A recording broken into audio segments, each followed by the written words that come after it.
Chapter 13 Probability Exercise 13.3 Example number 18.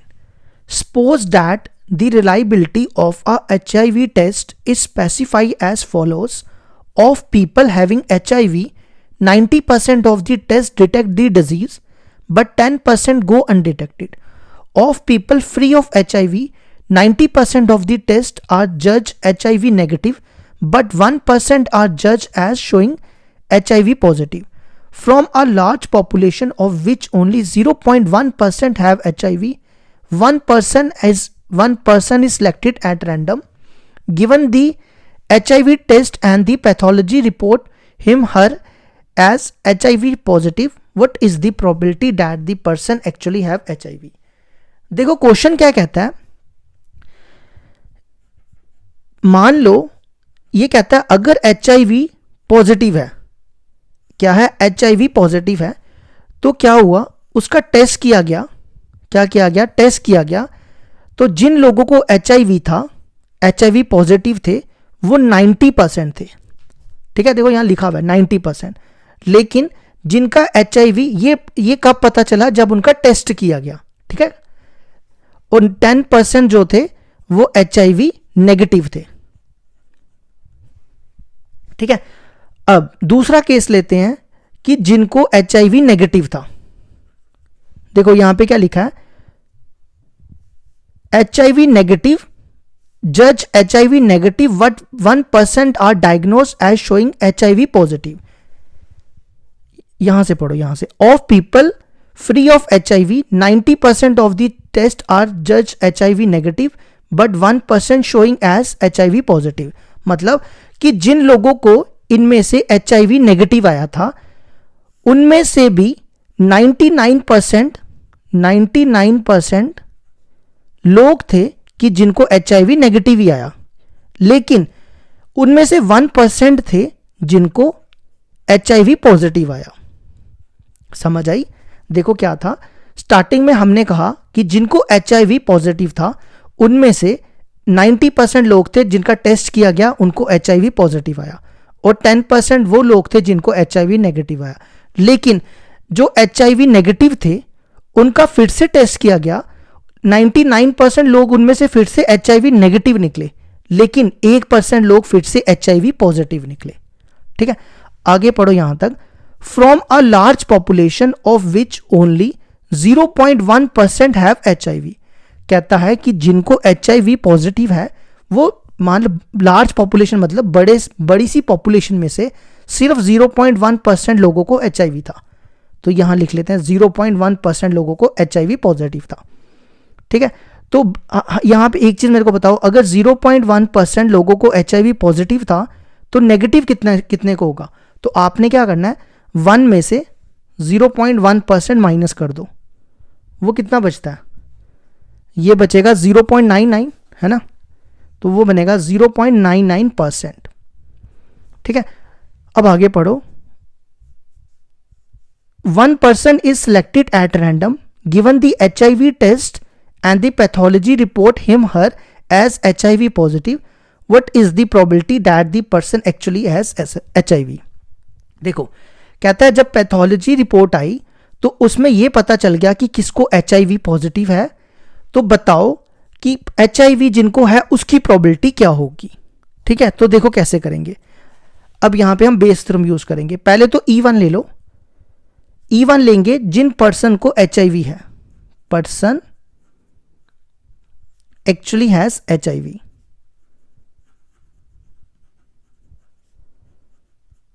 और E2 ले लो जिनको HIV नहीं है, person is actually not HIV, is actually not having HIV.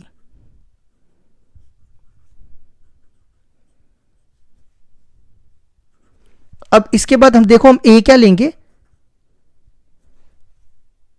A हम लेंगे कि जो हमारा टेस्ट क्या आया, HIV positive, test is HIV positive. ठीक है, देखो E1 हमने मान लिया कि जिनको HIV है, और E2 मान लिया जिनको HIV नहीं है, और A माना हमने कि जब हमने टेस्ट किया तो जिनको HIV पॉजिटिव आया उसको हमने A ले लिया. अब सबसे पहले E1 की प्रोबेबिलिटी निकालो। देखो E1 की प्रोबेबिलिटी क्या होगी, हमने माना पर्सन एक्चुअली हैज HIV, वो कितने लोग हैं 0.1%। 0.1% कितना हो गया, देखो जब आप परसेंट को हटाते हो तो डिवाइड में 100 आ जाता है, और पॉइंट को हटाओगे तो 1/1000 आ जाएगा। ठीक है, अब E2 पे आ जाओ। E2 कैसे निकालेंगे, यही जो मैंने निकाला हुआ है, 1 में से ये माइनस कर दो 1/1000, इसको सॉल्व कर लेना। 1000 में से 1 गया 999/1000। अब आ जाओ A/E1। देखो A/E1 क्या लिखा है हमने, A/E1 का मतलब हो गया, E1 देखो क्या, पर्सन एक्चुअली हैज HIV और टेस्ट इज पॉजिटिव। मतलब A/E1 का मतलब हो गया कि जिन पर्सन को HIV था और उनका टेस्ट करके ये कंफर्म हो गया कि उनको फिर भी HIV पॉजिटिव है, तो वो कितने लोग थे, ये देखो ये लिखा हुआ है ना, नहीं ये नेगेटिव वालों का, ये मैंने गलत बताया, ये नहीं। देखो दोबारा सुनो, E1 A/E1 का मतलब हो गया कि जिनको HIV पॉजिटिव था और टेस्ट करके भी ये कंफर्म हो गया कि उनको HIV पॉजिटिव है। तो देखो HIV पॉजिटिव था, लेकिन जब टेस्ट किया, क्या किया, टेस्ट किया, फिर भी उसको HIV पॉजिटिव आया, तो वो कितने लोग हैं 90%। 90% हो गया 90/100। ठीक है, अब A/E2 का मतलब क्या हुआ, A/E2 का मतलब, पहले तो E2 देखो क्या है, E2 है person is actually not having HIV but test is positive. देखो A/E2 क्या हुआ कि जिनका HIV नेगेटिव आया था, जिनका HIV नेगेटिव आया था, लेकिन जब उनका टेस्ट किया गया फिर भी उनका HIV क्या आ गया, पॉजिटिव आ गया। तो देखो यहां पे HIV नेगेटिव आया था, लेकिन जब टेस्ट किया गया तो HIV क्या आ गया, पॉजिटिव। तो देखो वो कितने लोग थे 1%, तो वो बन गया 1/1000। अब हमें निकालना है कि वो लोग जिनको एक्चुअली HIV था, तो हम यहां पे लगाएंगे Bayes theorem. Using Bayes theorem हमें निकालना है E1/A। E1/A का मतलब हो गया कि जिनको HIV था और टेस्ट पॉजिटिव आया। ठीक है, तो इसका फॉर्मूला क्या बनता है, E1 into A/E1 upon PE1 into A/E1 plus PE2 into A/E2। अब इनकी वैल्यूज यहां पे डालो। सबसे पहले E1 की वैल्यू देखो क्या, 1/1000 इंटू A/E1 की वैल्यू 90/100 अपॉन, ये दोनों तो फिर से सेम ही आएगी, 1/1000 इंटू 90/100। अब E2 की प्रोबेबिलिटी, E2 की प्रोबेबिलिटी देखो कहां निकाली है, ये 999/1000 और इंटू A/E2 1/1000। ये 1000 नहीं आएगा, मैंने गलत लिखा, इसको ठीक करना, 1/100 आएगा, परसेंट 1/100 होता है। ठीक है, इसको सॉल्व करो। अब ये मल्टीप्लाई कर लो, 1 2 3 4 5, 1 2 3 4 5। मैं इनका भी एलसीएम ले रहा हूं डायरेक्ट, इनका एलसीएम भी वही सेम आएगा, 1 2 3 4 5, ऊपर बनेगा 90 प्लस 999, 1 2 3 1 2 3 4 5, ये और ये कट जाएगा, तो ये बनेगा 990 अपॉन, ये कितना बनेगा 9 प्लस 9 प्लस 18, 1 कैरी 9 9 18 1989। एक सेकेंड, दोबारा इनको प्लस करो, 999 अपॉन 90, 9 18 1 कैरी 1089, तो ये बन गया 90 अपॉन 1089। अब आप इनको डिवाइड कर लेना, मैं डायरेक्ट लिख रहा हूं इसका आंसर देख के, इसका आंसर आएगा 0.083 अप्रोक्सीमेटली। ठीक है, तो ये हो गया हमारी एग्जांपल कंप्लीट।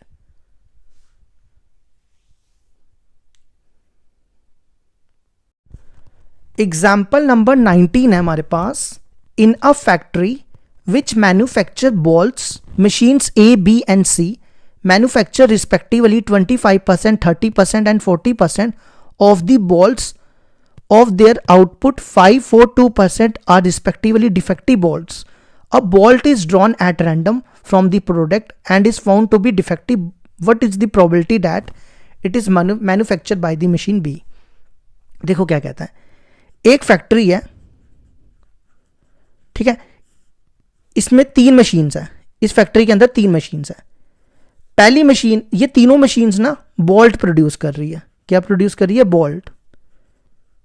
ये मशीन ए है और ये बी है और ये सी है, ठीक है. अब देखो यहां पे क्या कहता है, in a factory manufacture bolt machine A B C 20%, 30%, 40%. मतलब ये जो ए है ये 25% बोल्ट्स प्रोड्यूस कर रही है, ये 30% और ये 35% और ये 40%, ठीक है. आगे देखो क्या कहता है,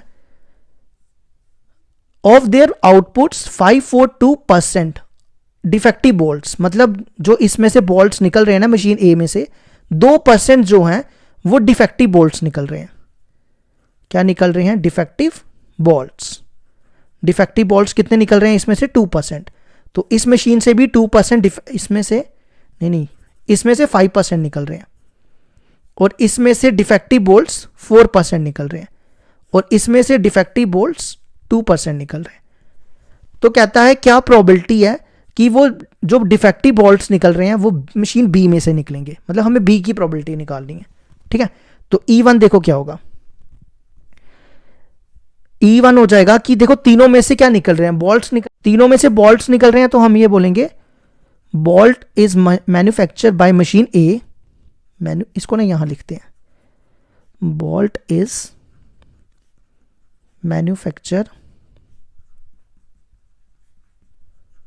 मैन्युफैक्चर बाय मशीन ए, ठीक है. E2 क्या हो जाएगा?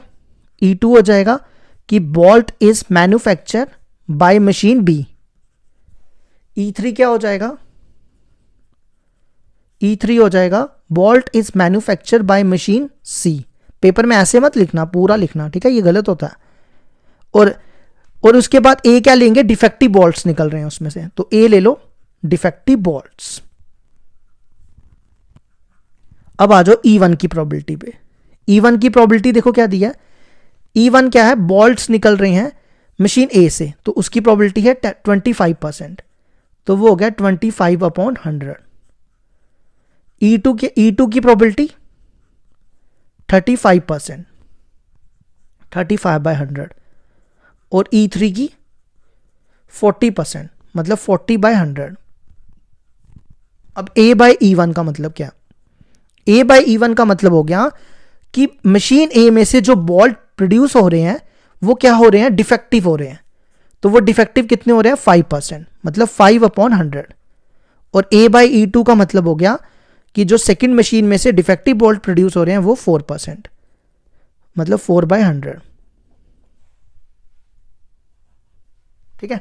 और A/E3 हो गया 2%, मतलब 2/100. अब हमें किसकी प्रोबेबिलिटी निकालनी है? बी की, जिसमें से क्या निकल रहे हैं? ये अपने डिफेक्टिव बोल्ट्स निकल रहे हैं. तो यूजिंग बेस थ्योरम हमें निकालना है प्रोबेबिलिटी ऑफ E2/A. देखो E2/A का मतलब होता है कि सेकंड मशीन में से बोल्ट निकल रहे हैं जब A पहले का अक्कर कर गया, मतलब डिफेक्टिव बोल्ट्स पहले के अक्कर कर गए, ये मतलब होता है इसका.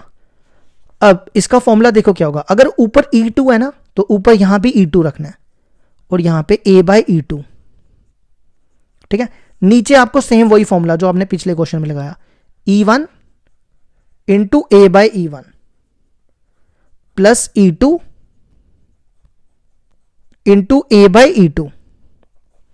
E2 की प्रोबेबिलिटी देखो क्या दी है? 35/100 और A/E2 की 4/100.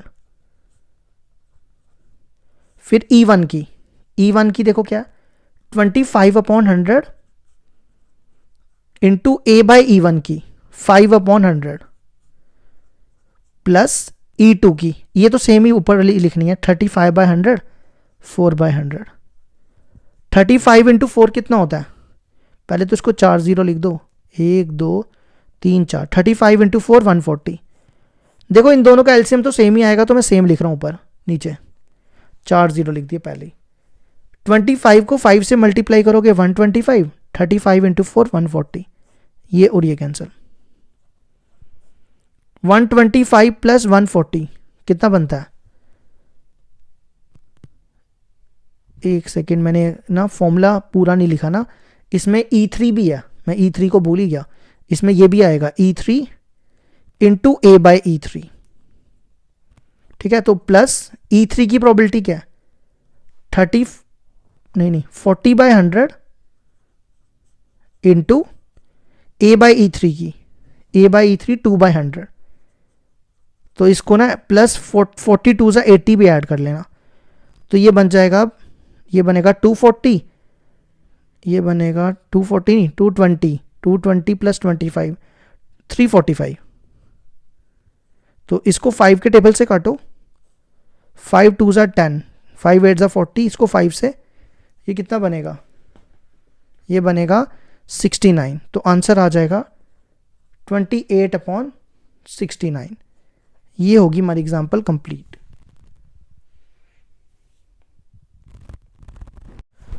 एग्जाम्पल नंबर 20 है हमारे पास। A doctor is to visit a patient from the past experience it is known that the probability that he will come by train, bus, scooter or other means of transport respectively 3/10, 1/5, 1/10, 2/5. The probability that he will be late are 1/4, 1/3 and 1/12 if he come by train, bus and scooter. But if he come by other means of transport, then he will not be late. When he arrives, he is late. What is the probability that he comes by train? देखो, एक patient है, नहीं patient नहीं है, doctor है, sorry, एक doctor है, ये अपने पेशेंट के पास जाता है। ये देखो, इसके पास चार तरीकों से जा सकता है, या तो ये ट्रेन से जाएगा, या तो ये बस से जाएगा, ठीक है, या तो ये स्कूटर से जाएगा, और या तो कोई और ट्रांसपोर्ट से जाएगा। अदर, इसको सिंपल लिख देते हैं अदर ट्रांसपोर्ट, ठीक है। अगर ये ट्रेन से जाता है पेशेंट के पास, किसके पास जा रहा है, पेशेंट के पास, तो उसकी प्रोबेबिलिटी है 3/10। अगर ये स्कूटर से जाता, नहीं हाँ ठीक है, अगर ये बस से जाता है, बस से जाता है तो प्रोबेबिलिटी 1/5, अगर स्कूटर से जाता है तो 1/10, और अगर किसी और ट्रांसपोर्ट से जाता है तो 2/5, ठीक है। कहता है the probability that he will be late, अगर ये क्या हो, अगर ये ट्रेन से जाता है तो इसकी पेशेंट के पास लेट होने की प्रोबेबिलिटी है 1/4, ठीक है। अगर ये बस से जाता है तो इसकी लेट होने की प्रोबेबिलिटी बस से है कितनी, 1/3, और अगर ये किससे जाता है, स्कूटर से जाता है, तो इसकी लेट होने की प्रोबेबिलिटी है 1/12। अगर ये कहता है अगर किसी और ट्रांसपोर्ट से जाता है तो ये कभी भी लेट नहीं होगा, लिखा है ही विल बी नॉट लेट, ऐसा तो कभी पॉसिबल नहीं है कि ये कभी भी लेट नहीं हो, तो ये नॉट पॉसिबल है, तो ये इम्पॉसिबल है। इम्पॉसिबल की प्रोबेबिलिटी क्या होती है, ये कौन सा इवेंट हो गया, इम्पॉसिबल इवेंट। इम्पॉसिबल इवेंट की प्रोबेबिलिटी होती है 0, ठीक है। तो आगे क्वेश्चन पढ़ो, what is the probability that he comes by train, तो हमें प्रोबेबिलिटी निकालनी है कि उसकी लेट होने की प्रोबेबिलिटी ट्रेन से क्या होगी। तो देखो कैसे करेंगे, सबसे पहले E1 क्या हो जाएगा, E1 क्या है, जब वो किससे जा रहा है, ट्रेन से जा रहा है, तो यहां पे लिखो doctor comes by train,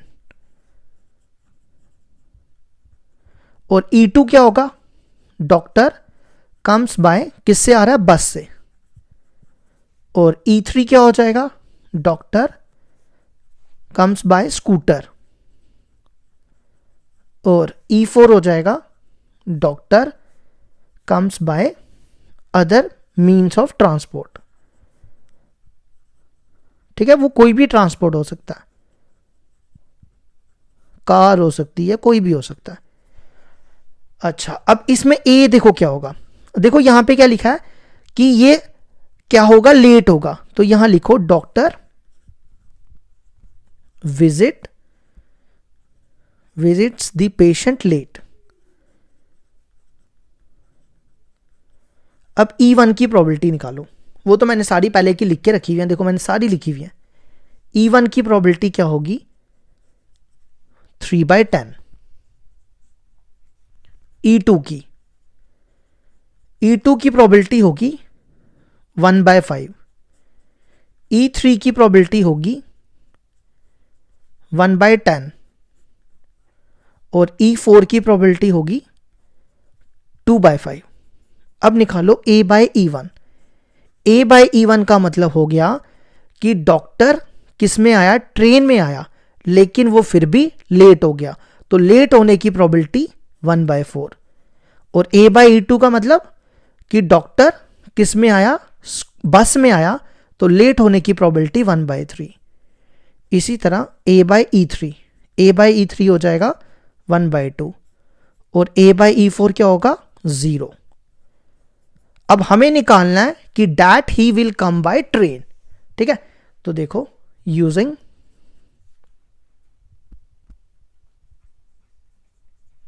Bayes theorem हमें निकालना है ट्रेन। देखो क्या है, ट्रेन E1 ली हुई हमने, मतलब हमें E1/A निकालना है। देखो A/E1 और E1/A में क्या फर्क होता है, A/E1 का मतलब हो गया कि A कि वो लेट हुआ, लेकिन E1 पहले का अकर कर चुका था, मतलब E1 की प्रोबेबिलिटी पहले से हमें पता है, हमें A की निकालनी है। और E1/A का मतलब हुआ कि हमें E1 की प्रोबेबिलिटी निकालनी है और A पहले से अकर कर चुका था, मतलब कि वो पहले का लेट हो चुका था, हमें ट्रेन की प्रोबेबिलिटी निकालनी है, क्योंकि E1 क्या है, ट्रेन। तो इसका फॉर्मूला लगाओ, PE1 इंटू A/E1। अगर ऊपर E1 है तो सब जगह E1 करना है, और नीचे देखो क्या करना है, E1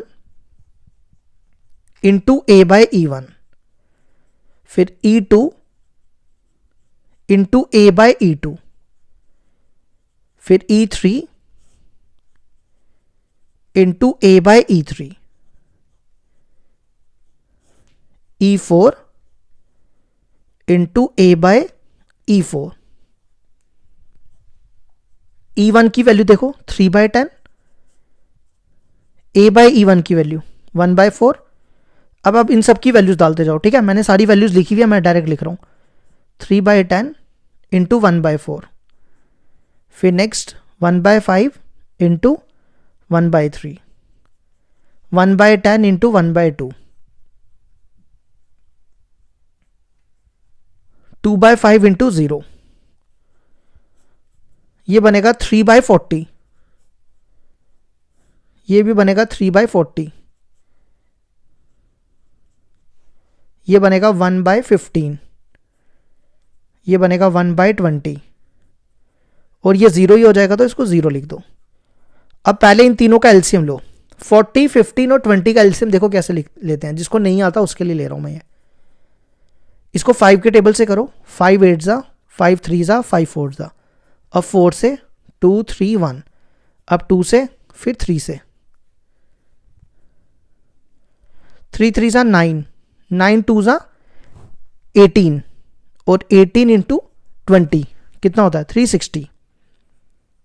40 को 360 से डिवाइड करोगे, कितना बचेगा, 9।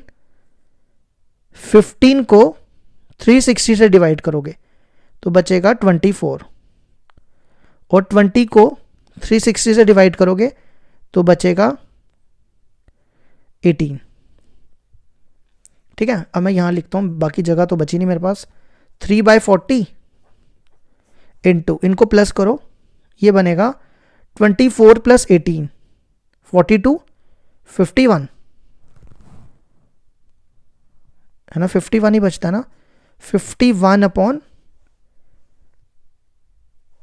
360। ठीक है, इसको अगर मैं 3 के टेबल से काटूं, 3 से कटता है ये, 3 1 जा 3, 2 1 7, यहाँ प्लस, देखो मैंने गलत तो नहीं लिखा, ये बनेगा कितना 32। यहाँ ठीक करना, मैंने ना ये गलत लिखा हुआ है, स्कूटर की प्रोबेबिलिटी 1/12 थी, यहाँ ठीक करना, ये 1/12 था, ये 1/12 था, इसको काटो, यहाँ पे 1/2 नहीं था, 1/12 था, तो ये 1/20 बनेगा। ठीक है, अब इसको सॉल्व करो, इसको सॉल्व कर लेना, अब इतना कर लेना, तो ये सॉल्व करके आ जाएगा, ये पूरा मैं डायरेक्ट लिख रहा हूँ, 1/2 आएगा। ठीक है, इसको कैलकुलेट कर लेना, बस इतना कर लेना, बस यहाँ ठीक करना, यहाँ पे 12 था। ठीक है, तो ये हो गया हमारा एग्जाम्पल 20 कंप्लीट।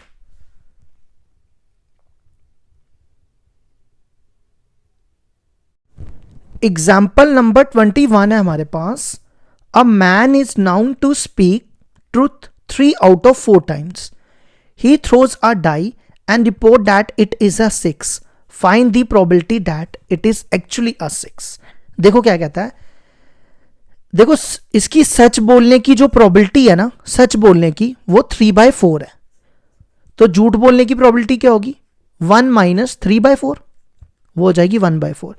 देखो क्या कहता है, अगर डाई आया, he throws a die, report that it is a 6.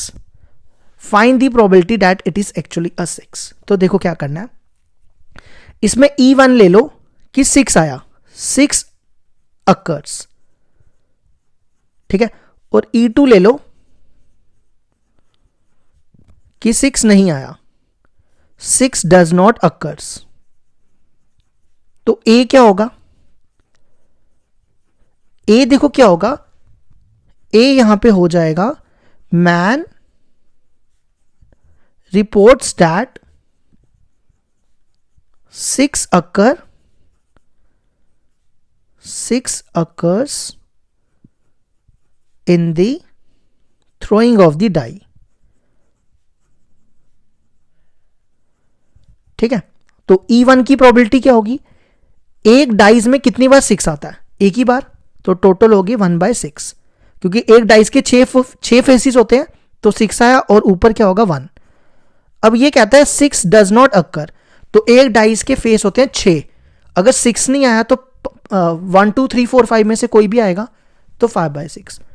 अब A/E1 का मतलब क्या हुआ, A/E1 का मतलब हुआ कि 6 आया जब इसने सही, मतलब यहां पे ये भी है कि ये सही बोल रहा है कि एक्चुअली इट वाज ए 6, तो उसकी प्रोबेबिलिटी क्या होगी 3/4। समझ आई मेरी बात, कि 6 आया और मैन ने सही बताया कि 6 है, ही स्पीक्स ट्रूथ, तो उसकी प्रोबेबिलिटी होगी 3/4। तो A/E2 का मतलब हुआ कि 6 नहीं आया, लेकिन उसने फिर भी बताया कि 6 आया, तो उसकी प्रोबेबिलिटी क्या होगी 1 - 3/4, मतलब उसने यहां पे झूठ बोला। तो हमें निकालना है एक्चुअली इट वाज 6, तो हमें E1 की प्रोबेबिलिटी निकालनी है using Bayes theorem, probability of E1/A।